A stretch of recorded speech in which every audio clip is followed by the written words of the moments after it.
कोणत्याही नवीन गोष्टीची सुरुवात श्री गणेशा म्हणून केली जाते. सध्या रसिकांमध्येही अशाच एका श्री गणेशाची जोरदार चर्चा आहे. श्री गणेशा हा एक आगामी मराठी चित्रपट प्रेक्षकांना मनोरंजनाच्या अनोख्या सफारीवर नेणार आहे. मराठी फॅमिली एंटरटेनर असलेला श्री गणेशा हा मराठीतील एक धमाल रोड मूव्ही आहे.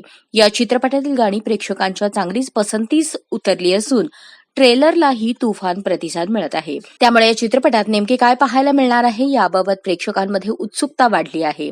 हा चित्रपट 20 डिसेंबर रोजी प्रेक्षकांच्या भेटीला येणार आहे. श्री गणेशा धमाल रोड ट्रिपचा आणि श्री गणेशा फॅमिली एंटरटेनमेंटचा आहे असे म्हणत खऱ्या अर्थाने रोड ट्रिपच्या रोलर कोस्टरवर राईडवर नेणाऱ्या श्री गणेशाला या फॅमिली एंटरटेनमेंटची प्रस्तुती MH12 सिने मीडियाचे आउट ऑफ द बॉक्स फिल्म्सच्या सहयोगाने केलेली आहे. या चित्रपटामध्ये मेघा शिंदे ही नवी नायिका आहे, तर प्रथमेश परब हा नायकाच्या भूमिकेमध्ये या चित्रपटामधून प्रेक्षकांच्या भेटीस येणार आहे. या चित्रपटाबाबत मिलिंद कवडे म्हणतात, श्री गणेशाच्या रूपात आम्ही आजवर मराठीत कधीही न सादर केलेले कथानक रोड मूव्हीच्या माध्यमातून आणले आहे.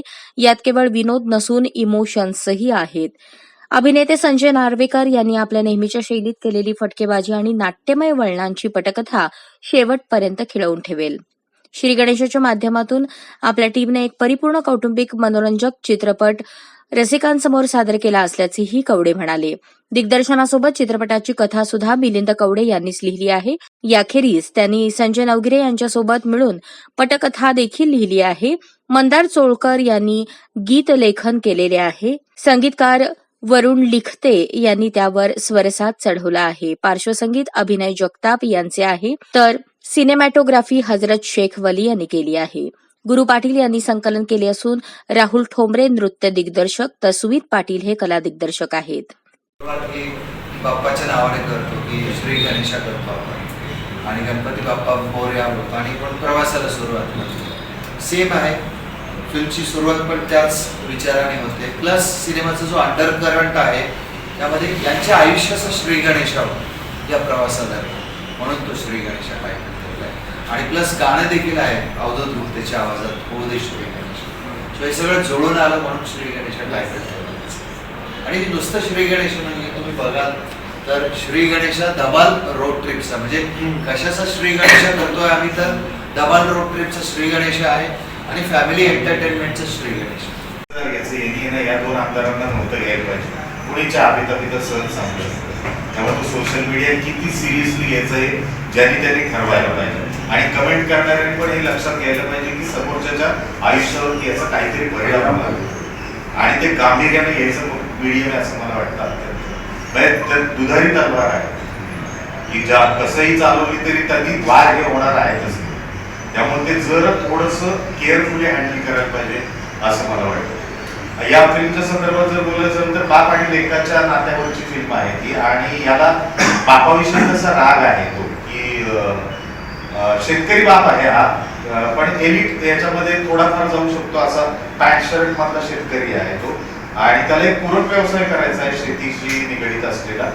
मग आपल्याकडे जसे ट्रेंड येत गेले जसे वेगवेगळे की सगळ्यांना एक परत त्याचे सोशल मीडिया आणि जाहिरातीचं युग आलं एकदम बार तर एकदम लोकांना असं वाटतं की अरे आपण इमू पालन करूयात. तर सगळीकडे महाराष्ट्रावर सगळीकडे लोक इमू पालन करायचे.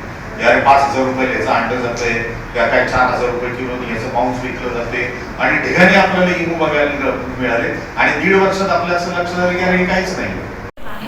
आणि मिलिंद सरांनी ह्यामध्ये कास्ट केलेलं. सो त्यांचा विश्वास होता की माझं बॅकग्राऊंड टुरिझममधलं असल्यामुळे मी इथे बऱ्यापैकी करू शकते आणि मीही स्वतः खूप प्रयत्न केला आहे. आणि त्याहीपेक्षा जास्त मला अनुभवी लोकांसोबत काम करायला मिळालं ह्याच्याबद्दल मी खूप थँकफुल आहे. मिलिंद सरांचा खूप अनुभव आहे. शशांक सरांचा ते तर खूपच इंडस्ट्रीमध्ये मुरलेले आहेत. प्रथमेशही खूप अनुभवी आहे. सो ह्या लोकांची मला खूप हेल्प झाली छोट्या गोष्टींमध्ये.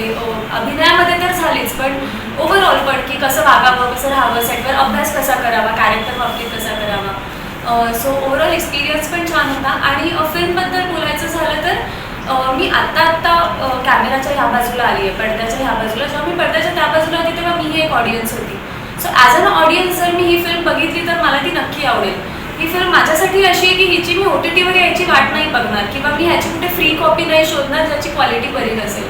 कारण ज्या प्रकारे ह्याचे बॅकड्रॉप्स आहेत, जशी ग्रीनरी मागे दिसते, ज्या प्रकारचे डायलॉग्स आहेत, ज्या प्रकारे ह्यामध्ये कॉमेडी केली आहे, तर ती मला मोठ्या पडद्यावर आणि चांगल्या क्वालिटीवरच बघायला आवडेल. वेगळा ग्राफ आमच्या पण करिअरचा आहे आणि मला असं वाटतं की याच्यानंतर लोक मला वेगळा ॲक्टर म्हणून पण. अशाच नवनवीन अपडेटसाठी जनता राज्य न्यूज चॅनलला सबस्क्राईब करा, लाईक करा आणि शेअर करायला विसरू नका.